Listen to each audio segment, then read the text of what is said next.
And this is the panel about me for 60 minutes. Yeah! That's not sexy! And we're going to talk about almost anything you want to. The other stuff that you want to talk about that we won't be able to 10 o'clock. Come tonight. Yeah! We'll talk about it then.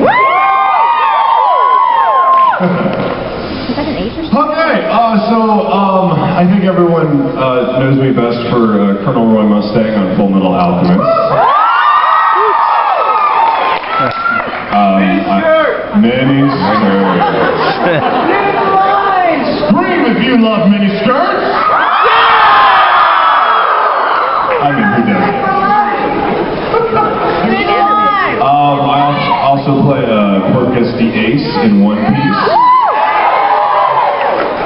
The Iggy and Ergo Proxy. Ginkgo and Mushishi. Andreas Darlton and Code Geass. Oh wow, I'm on a television. Wait.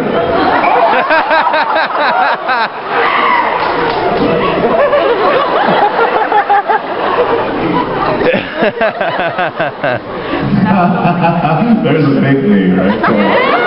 How weird is that? Not very weird.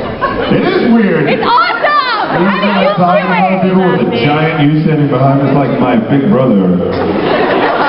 Now there's plenty of Travis to go around. Now, the idiot in me wants to try and see if I can turn around fast enough to see myself. Yes!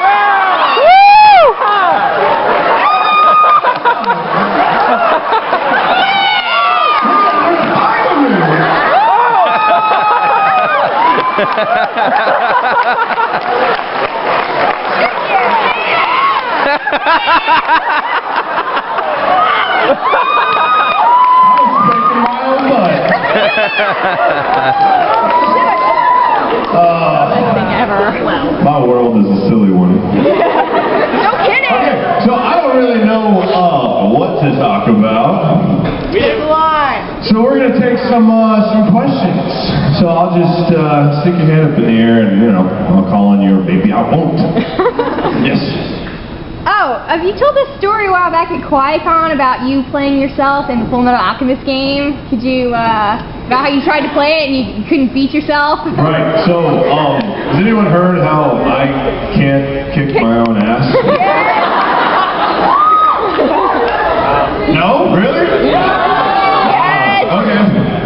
So, in the first FMA game, which was actually recorded before we did the series, Armstrong and Mustang are the two, final bosses of the game that you have to beat to win the game. But regardless, whether you beat them or not, you still finish the game. It's not like if you don't beat them, you have to beat them in order to win, which is kind of frustrating because if you die, then you beat the game. You start all over again to try and find Mustang. And I'm a big video game nerd, excessively so, and was extremely... Yes, I don't even know what you yelled, but yes.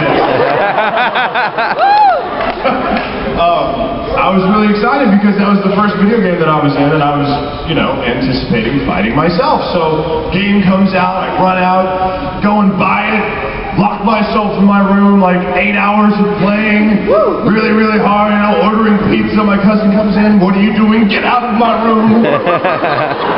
Finally get to the level with Mustang, and here's this little dude in blue bouncing all over the place, going, it's no use, it's no use. And I died so fast, so I start again. It's no use, it's no use. Shut up! God, I'm so annoying! Yes.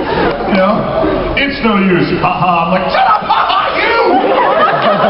My cousin comes running in, are you fighting yourself? Get out of my room!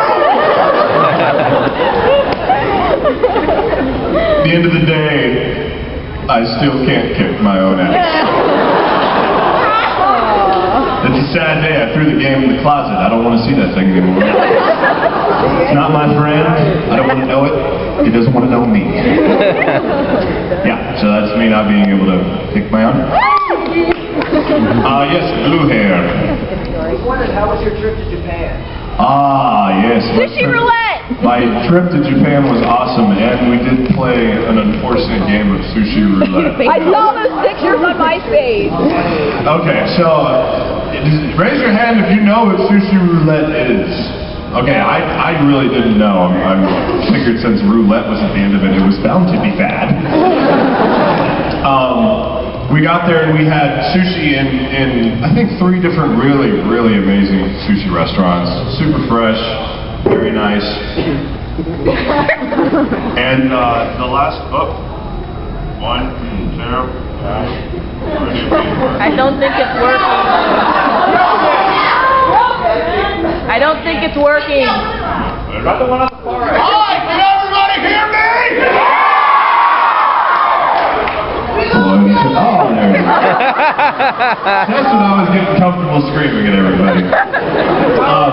We went to the sushi restaurant, and it was Troy Baker, who plays Abel Meyer. Laura Bailey, Shin-Chan, and Shin-Chan Lust.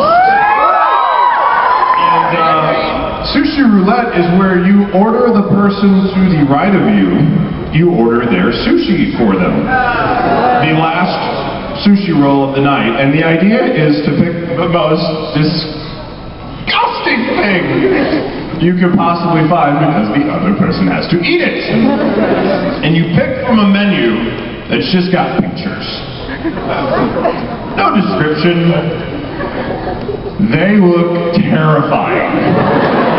So I actually picked Laura's, and she got off the easiest. I got her some kind of like eel that had a really weird looking brown sauce on it. That's good. Yeah, it was actually pretty good, so she got off lucky. Troy was a little less fortunate. Laura ordered him cuttlefish. Cuttlefish is this deep ice water squid. So he got these tentacles, suckers and all, like rubber on top of rice, and that took him a little bit to chew down because it was like eating a tire. I got screwed. Troy ordered me cuttlefish with salted fish innards on top of it. So I had cuttlefish with fish guts on top of it. And it looked like the sous chef looked over and was like, haha, big American, and just burst a bile sack on top of it. And we all counted to 3, and we were going to see who would take the longest to eat it, and I put it in my mouth, chewed twice, and froze. I was like, oh my god, this is the most awful thing. It kind of tasted like a foot. And crap.